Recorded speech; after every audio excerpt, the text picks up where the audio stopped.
নমস্কার, আশা করি সকলে ভালো আছেন। আজকে একটা ভালো দিন, 15ই আগস্ট। যদিও ভিডিওটা আমি আপলোড করব 16ই আগস্টের দিন, কারণ আজকের দিনটা এত বেশি ইভেন্টফুল আর আমার পক্ষে সম্ভব হয়নি সব কিছু সামলে সেই দিন ভিডিওটা আপলোড করা। মেঘরোদ্দুরের এটা দ্বিতীয় স্বাধীনতা দিবস।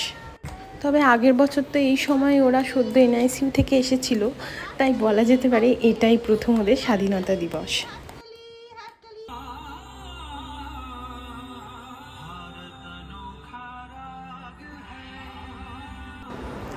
সাপুরজিতে আমাদের প্রথম বছর স্বাধীনতা দিবস উদযাপন, তাও আবার মেঘরোদ্দুরের সাথে।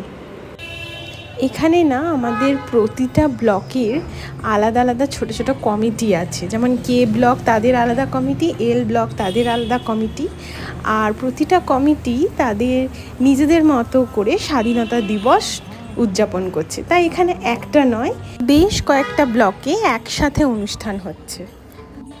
তো আমাদের বিল্ডিংয়ের নিচেই যে অনুষ্ঠানটা হচ্ছিল, সেখানে মেঘরোদ্দুরের বাবা আর মানি ওদেরকে নিয়ে গেছে, আর সাথে আমিও গেছিলাম। সেই ছোট্টবেলার দিনগুলো না মনে হচ্ছে আবার নতুন করে আমাদের জীবনে ফিরে আসছে। কেন বলছি? কারণ সেই ছোটোবেলাতে আমরা সকালবেলা রেডি হয়ে স্কুলে যেতাম 15ই আগস্টের দিন। মাঝখানে সত্যি বলছি বেশ কয়েকটা বছর কিন্তু আর যাওয়া হয়নি। এবার থেকে প্রত্যেক বছর সকালবেলা উঠে মেঘরোদ্দুরকে নিয়ে উপস্থিত থাকতে হবে ফ্ল্যাগ হোস্টিংয়ের সময়, না হলে ওরা শিখবে কীভাবে।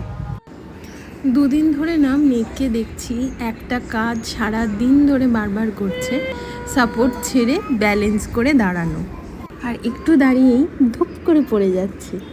আর কি যে খুশি হচ্ছে এটা করে, কিছুদিন পরেই না মনে হচ্ছে ওরা দাঁড়াতেও শিখে যাবে সাপোর্ট ছাড়া। এই তো আমার সোনাটা ছেড়ে দাঁড়াচ্ছে।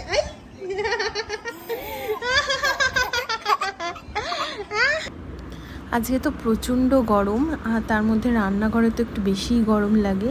আজকে রান্না হচ্ছে ভাত, লাল শাক, ডাল, আর হচ্ছে চিংড়ি ভাপা।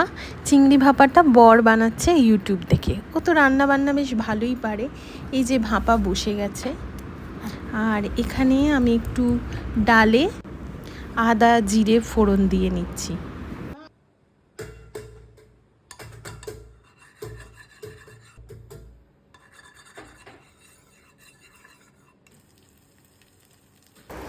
আর এই যে এখানে চিংড়ি ভাপা হয়ে গেছে রেডি। খুব সহজেই কিন্তু এই রান্নাটা হয়ে যায়। মেঘরোদ্দুরকে তাড়াতাড়ি স্নান করিয়ে খাওয়ানো আজকে হয়ে গেছে। এখন আমরা ঝটপট খেয়ে নিচ্ছি। আজকে বাড়িতে বর আছে আর মা বাবা তো আছেই, ওদের তিনজনের দায়িত্বে মেঘরোদ্দুরকে রেখে আমি আর বোন আজকে সিনেমা দেখতে যাব। ঝটপট করে ওদের জন্য আজকে বিকেলের টিফিন আপেল সেদ্ধটাও বসিয়ে দিলাম এর মধ্যে, এরপর রেডি হয়ে নেব আমি। এই যে বরমশাই যাচ্ছে আমাকে আর বোনকে ছেড়ে আসবে। আমাদের সব থেকে কাছের সিনেমা হল হলো ডাউনটাউন মলে পিভিআর। গাড়িতে মাত্র 10 মিনিট সময় লাগে। 5:50 থেকে শো টাইম। আমরা বেরিয়েছি 5:35, আর বোন সব থেকে বেশি দেরি করেছে। যখন খুললাম সবার আগে হয়ে গেছে, হ্যাঁ কালকে ফিল আপ হয়ে গেছে। আজকে গাড়িকে বলছি। এই যে আমরা পৌঁছে গেছি পিভিআর, তখন বাজছে সময় 6:50। তো আমরা দৌড়তে দৌড়তে ঢুকেছি, ভাবলাম সিনেমা হয়তো শুরু হয়ে যাবে, কিন্তু গিয়ে দেখছি এই কি, সে তো লম্বা লাইন। তো ধীরে ধীরে সবাই ঢুকলো, আর সিনেমা শুরু হতে মোটামুটি 6:20। আর ধূমকেতু সম্পর্কে কি বলবো, ধূমকেতুর রিভিউ তো আমি অলরেডি পোস্ট করেছি, তোমরা গিয়ে একটু দেখে নাও। তো 15ই আগস্টের পুরো দিনটা আমার এইভাবে কাটলো, আর দেখা হবে পরবর্তী কোনো একটা ব্লগে।